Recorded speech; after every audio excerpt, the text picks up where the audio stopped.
दुनिया की तारीख में बहुत से जालिम गुजर चुके हैं। बहुत से ऐसे लोग आए जिन्होंने इंसानों को धोखा दिया। कई बादशाह ऐसे हुए जिन्होंने अपने आप को सबसे ताकतवर समझा।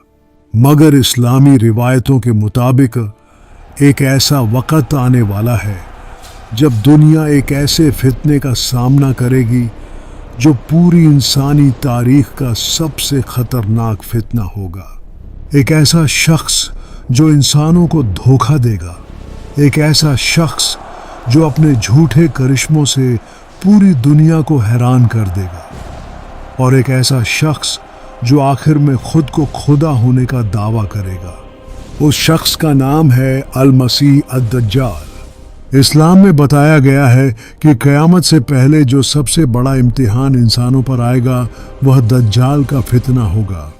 नबी करीम मोहम्मद सल्लल्लाहु अलैहि वसल्लम ने अपनी उम्मत को बार बार इस फितने से आगाह किया। उन्होंने फरमाया कि दुनिया की शुरुआत से लेकर क़यामत तक दज्जाल से बड़ा कोई फितना नहीं होगा। लेकिन सदियों से लोगों के दिल में एक सवाल मौजूद है, दज्जाल अभी कहाँ है? क्या वह इसी दुनिया में कहीं छुपा हुआ है? क्या वह किसी पहाड़ के अंदर कैद है, या फिर किसी दूर के समंदर के टापू पर जंजीरों में जकड़ा हुआ है? इस सवाल का एक रहस्यमयी जवाब हमें एक सहाबी की रिवायत से मिलता है। उन सहाबी का नाम था तमीम अल-दारी, और उनकी यह कहानी इस्लामी तारीख की सबसे अजीब और खौफनाक कहानियों में से एक मानी जाती है। बहुत अरसा पहले की बात है, जब अरब के लोग दूर दराज मुल्कों में तिजारत करने के लिए लंबी समुद्री यात्राएं किया करते थे। उसी दौर में तमीम दारी और उनके कुछ साथी भी एक जहाज में सफर कर रहे थे।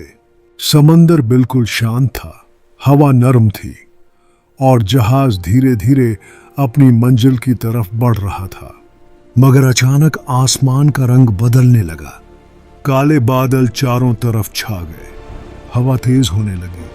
कुछ ही लम्हों में समंदर में एक खौफनाक तूफान उठ खड़ा हुआ। लहरें इतनी बुलंद हो गईं कि जहाज खिलौने की तरह उछलने लगा। तूफान इतना सख्त था कि जहाज का रास्ता पूरी तरह बदल गया। एक दिन गुजर गया, फिर दूसरा दिन, फिर तीसरा दिन। जहाज बेबस होकर समंदर में भटकता रहा। आखिरकार कई दिनों के बाद उन्हें दूर एक टापू दिखाई दिया। वह टापू बेहद अजीब था। चारों तरफ घना जंगल और एक ऐसा सन्नाटा जो इंसान के दिल में डर पैदा कर दे। थके हुए मुसाफिरों ने फैसला किया कि वे उस टापू पर उतरकर कुछ देर आराम करेंगे। लेकिन उन्हें जरा भी अंदाजा नहीं था कि उस टापू पर उनका सामना एक ऐसी मखलूक से होने वाला है जिसकी कल्पना भी उन्होंने कभी नहीं की थी। जैसे ही वे लोग टापू के अंदर दाखिल हुए, अचानक उन्हें एक अजीब सी मखलूक दिखाई दी। उसका पूरा जिस्म घने बालों से ढका हुआ था। इतने ज्यादा बाल थे कि यह समझना मुश्किल था कि उसका चेहरा कहाँ है और जिस्म कहाँ। वह तेजी से उनकी तरफ बढ़ी। सभी लोग खौफ से पीछे हट गए। लेकिन तभी उस मखलूक ने इंसानों की तरह बात की। उसने कहा, डरो मत। तमीम दारी ने हिम्मत करके पूछा, तुम कौन हो? उसने जवाब दिया, मैं जस्सासा हूँ। फिर उसने एक ऐसी बात कही जिसने सबको हैरत में डाल दिया। उसने कहा, इस टापू के अंदर एक आदमी है जो तुमसे मिलने का इंतजार कर रहा है। यह सुनकर सब लोग एक दूसरे की तरफ देखने लगे। कौन आदमी, और वह उनसे क्यों मिलना चाहता था? लेकिन जस्सासा ने उन्हें उस जगह की तरफ जाने को कहा। डर और जिज्ञासा के बीच वे लोग आगे बढ़ते गए। कुछ दूर चलने के बाद वे एक पुरानी इमारत के पास पहुंचे। जब वे अंदर दाखिल हुए तो उनका दिल डर से कांप उठा। उनके सामने एक बहुत बड़ा आदमी बैठा हुआ था। इतना बड़ा कि उन्होंने अपने जीवन में कभी ऐसा इंसान नहीं देखा था। लेकिन उससे भी ज्यादा डरावनी चीज थी उसकी हालत। वह भारी लोहे की जंजीरों से बंधा हुआ था।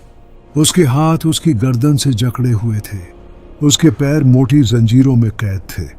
ऐसा लग रहा था जैसे किसी बेहद खतरनाक कैदी को भागने से रोकने के लिए कैद किया गया हो।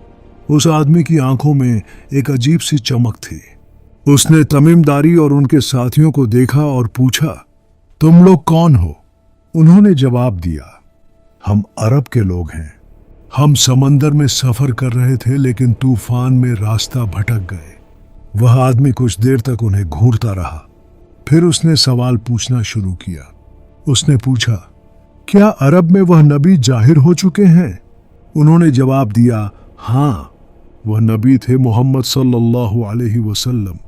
फिर उसने पूछा, क्या लोग उन्हें मानते हैं? उन्होंने कहा, हाँ, बहुत लोग उन्हें मानने लगे हैं। यह सुनकर वह आदमी कुछ देर के लिए खामोश हो गया। फिर उसने एक और सवाल किया। उसने पूछा, क्या टिबेरियस झील में अभी भी पानी है? उन्होंने कहा, हाँ, वहां पानी मौजूद है। फिर उसने पूछा, क्या बैसान के खजूर के दरख्त अभी भी फल देते हैं? उन्होंने जवाब दिया, हाँ, देते हैं। फिर उसने पूछा, क्या झुगर के चश्मे में पानी बहता है? उन्होंने कहा, हाँ। यह सब सुनकर वह आदमी हल्का सा मुस्कुराया, लेकिन उसकी मुस्कान में एक अजीब सा खौफ था।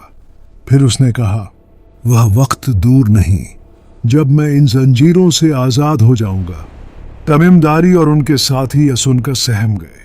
उस आदमी ने आगे कहा, जब मैं निकलूंगा तो पूरी दुनिया में घूमूंगा। कोई शहर ऐसा नहीं होगा जहां मैं न जाऊं। उसी वक्त तमीमदारी के दिल में एक खौफनाक एहसास पैदा हुआ। उन्हें समझ आ गया कि उनके सामने बैठा हुआ आदमी कोई आम इंसान नहीं है। वह वही शख्स है जिसके बारे में नबी ने चेतावनी दी थी, दज्जाल।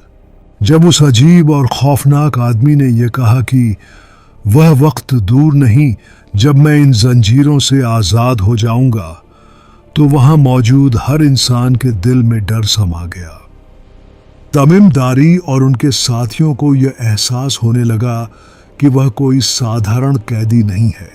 उसकी आवाज में अजीब सी ताकत थी। उसकी निगाहों में ऐसा घमंड था जैसे वह पूरी दुनिया को अपने कदमों में झुकता हुआ देख रहा हो। कुछ लम्हों तक वहां गहरा सन्नाटा छाया रहा।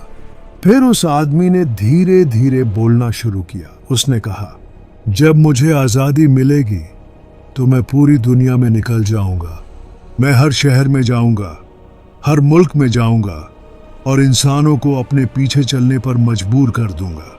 तमीमदारी और उनके साथी यह सुनकर कांप उठे, लेकिन उस आदमी ने आगे जो कहा वह और भी ज्यादा खौफनाक था। उसने कहा, मेरे पास ऐसी ताकतें होंगी जिन्हें देखकर लोग मुझे खुदा समझने लगेंगे। और यहीं से शुरू होती है उस खौफनाक फितने की कहानी जिसे इस्लाम में दुनिया का सबसे बड़ा इम्तिहान कहा गया है। वही फितना जिसका नाम है अल मसीह अद-दज्जाल। इस्लामी रिवायतों में बताया गया है कि जब दज्जाल दुनिया में जाहिर होगा तो उसके पास कुछ ऐसी चीजें होंगी जो इंसानों को हैरत में डाल देंगी। लोग उसे देखकर समझेंगे कि वह कोई अलौकिक ताकत वाला इंसान है। कहा जाता है कि वह बारिश को बुला सकेगा। अगर वह किसी जगह के लोगों से कहे कि मुझ पर ईमान लाओ और वे लोग मान लें, तो वह आसमान को हुक्म देगा और बारिश होने लगेगी। जमीन से फसलें उगने लगेंगी। उनके जानवर मोटे और ताकतवर हो जाएंगे। लेकिन अगर कोई कौम उसे झूठा कहे तो वह उन्हें सजा देगा। वहां सूखा पड़ जाएगा, फसलें नष्ट हो जाएंगी और लोग भुखमरी का शिकार हो जाएंगे। इसी वजह से बहुत से लोग मजबूरी में भी उसके पीछे चलने लगेंगे। रिवायतों में यह भी बताया गया है कि दज्जाल के पास दो चीजें होंगी। एक चीज वह जन्नत बताएगा और दूसरी चीज वह जहन्नम बताएगा। लेकिन असलियत बिल्कुल उल्टी होगी। जो चीज वह जन्नत कहेगा वह असल में जहन्नम होगी, और जो चीज वह जहन्नम कहेगा वह असल में जन्नत होगी। यही उसकी सबसे बड़ी चाल होगी। वह इंसानों को भ्रम में डाल देगा। जब दज्जाल दुनिया में निकलेगा तो उसकी रफ्तार बहुत तेज होगी। रिवायतों में कहा गया है कि वह ऐसे चलेगा जैसे तेज हवा बादलों को उड़ा ले जाती है। वह एक शहर से दूसरे शहर में बहुत जल्दी पहुंच जाएगा। कोई मुल्क ऐसा नहीं होगा जहां वह न जाए। वह लोगों को अपने झूठे करिश्मे दिखाएगा, किसी मर चुके इंसान को जिंदा करने जैसा धोखा देगा, खजाने निकालने का दावा करेगा और बहुत से ऐसे काम करेगा जो लोगों को हैरान कर देंगे। इसी वजह से दुनिया के बहुत से लोग उसके धोखे में आ जाएंगे। लेकिन 2 शहर सुरक्षित रहेंगे। हालांकि दज्जाल पूरी दुनिया में घूमेगा, लेकिन 2 शहर ऐसे होंगे जहां वह कभी दाखिल नहीं हो सकेगा। वह शहर हैं मक्का और मदीना। इस्लामी रिवायतों में बताया गया है कि इन दोनों शहरों के दरवाजों पर फरिश्ते पहरा देंगे। दज्जाल चाहे कितनी भी कोशिश करे, वह इन शहरों में दाखिल नहीं हो सकेगा। जब वह मदीना के पास पहुंचेगा तो वहां जमीन 3 बार कांपेगी और उस शहर में रहने वाले जो लोग कमजोर ईमान वाले होंगे वे बाहर निकलकर दज्जाल के पास चले जाएंगे, लेकिन सच्चे मोमिन वहीं रहेंगे। दज्जाल के आने के बाद दुनिया का माहौल पूरी तरह बदल जाएगा। लोगों के दिलों में डर होगा। कई लोग उसके पीछे चलेंगे, कई लोग उससे बचने की कोशिश करेंगे। कुछ लोग पहाड़ों में छिप जाएंगे, कुछ लोग अपने ईमान को बचाने के लिए शहर छोड़ देंगे। उस दौर में सबसे बड़ा सवाल यही होगा, सच क्या है और झूठ क्या है, क्योंकि दज्जाल का सबसे बड़ा हथियार यही होगा, धोखा। कई इस्लामी रिवायतों में कहा गया है कि दज्जाल का जाहिर होना पूर्व की तरफ से होगा। कुछ उल्मा का कहना है कि वह इलाका खुरासन हो सकता है, वहीं से उसके अनुयायी निकलेंगे। बताया जाता है कि उसके साथ हजारों लोग होंगे। उनमें से बहुत से लोग उसके झूठे दावों पर यकीन कर लेंगे और धीरे धीरे उसका असर पूरी दुनिया में फैलने लगेगा। रिवायतों में बताया गया है कि दज्जाल दुनिया में 40 दिन रहेगा, लेकिन यह 40 दिन साधारण नहीं होंगे। पहला दिन 1 साल के बराबर होगा, दूसरा दिन 1 महीने के बराबर, तीसरा दिन 1 हफ्ते के बराबर और बाकी दिन सामान्य दिनों जैसे होंगे। उस छोटे से वक्त में वह पूरी दुनिया को अपने फितने में डालने की कोशिश करेगा। जब दुनिया में दज्जाल का फितना अपने चरम पर पहुंच जाएगा, जब इंसानियत डर और भ्रम में घिर जाएगी, तब आसमान से एक महान नबी उतरेंगे। वह नबी होंगे, उनका चेहरा रोशन होगा, उनके कपड़े हल्के रंग के होंगे और उनके बालों से पानी की बूंदें गिरती हुई मालूम होंगी। यह वही शख्स होंगे जिनका इंतजार सदियों से किया जा रहा था, हजरत ईसा अलैहिस्सलाम। उस दौर में दुनिया में कुछ सच्चे मोमिन अभी भी मौजूद होंगे। वे लोग दज्जाल के फितने से बचने के लिए इकट्ठा होकर नमाज पढ़ रहे होंगे। उनका इमाम नमाज शुरू करने वाला होगा, लेकिन तभी हजरत ईसा वहां पहुंचेंगे। इमाम उन्हें आगे आने के लिए कहेंगे, लेकिन हजरत ईसा कहेंगे, नहीं, तुम्हारा इमाम ही नमाज पढ़ाएगा। यह इस बात की निशानी होगी कि वे इस उम्मत के तौर तरीकों के साथ ही रहेंगे। नमाज के बाद जब लोगों को पता चलेगा कि हजरत ईसा आ चुके हैं, तो उनके दिलों में नई उम्मीद पैदा हो जाएगी। अब उन्हें पता होगा कि दज्जाल का अंत करीब है। दूसरी तरफ दज्जाल को भी यह खबर मिल जाएगी कि हजरत ईसा दुनिया में उतर चुके हैं। यह खबर सुनते ही वह बेचैन हो जाएगा, क्योंकि उसे पता होगा कि अब उसका समय खत्म होने वाला है। उसके झूठे करिश्मे अब ज्यादा देर तक काम नहीं करेंगे, लेकिन फिर भी वह अपनी आखिरी कोशिश करेगा। वह अपनी सेना को इकट्ठा करेगा। हजारों लोग उसके साथ होंगे। हजरत ईसा अपने साथियों के साथ दज्जाल की तरफ बढ़ेंगे। दज्जाल उन्हें देखकर भागने लगेगा। उसकी ताकतें कमजोर पड़ने लगेंगी।